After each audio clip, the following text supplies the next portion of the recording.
జరిగిన ఉద్యమంలో అత్యంత కీలక పాత్ర. ఏ వేదిక కట్టినా, ఏ ధూమ్ధాము పాడినా అందశ్రీ పాట లేకుండా, అందశ్రీ లేకుండా తెలంగాణ ఉద్యమం జరగలేదు. ఏ వేదిక మీదైనా, ఏ పెదాల మీదైనా జయ జయ తెలంగాణ నానకుంటా తెలంగాణ ఉద్యమం, తెలంగాణ రాష్ట్ర సాధన సాకారం కాలేదు.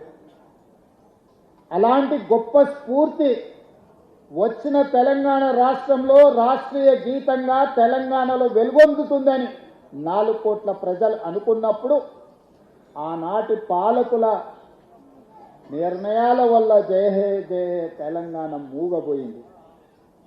అది శాశ్వతమని వాళ్ళు భ్రమపడ్డారు.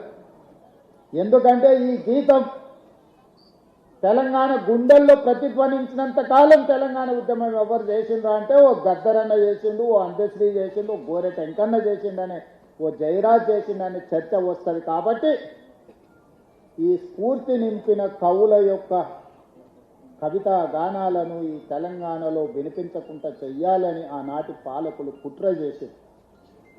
నేను ఎక్కడో చదివిన, పెన్నే కదా అని మన్ను కప్పితే గన్నులై మొలకెత్తుతాయని.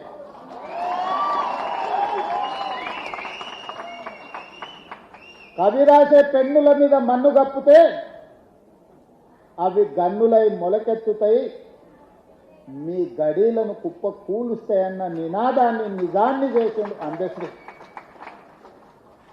10 సంవత్సరాలు మూగబోయి ఉండొచ్చు మీ ఉద్దేశంలో, కానీ తెలంగాణ ప్రజల గుండెల్లో నిత్యం గానమై జయ జయ హే తెలంగాణ జనాలు పాడుకున్నారు.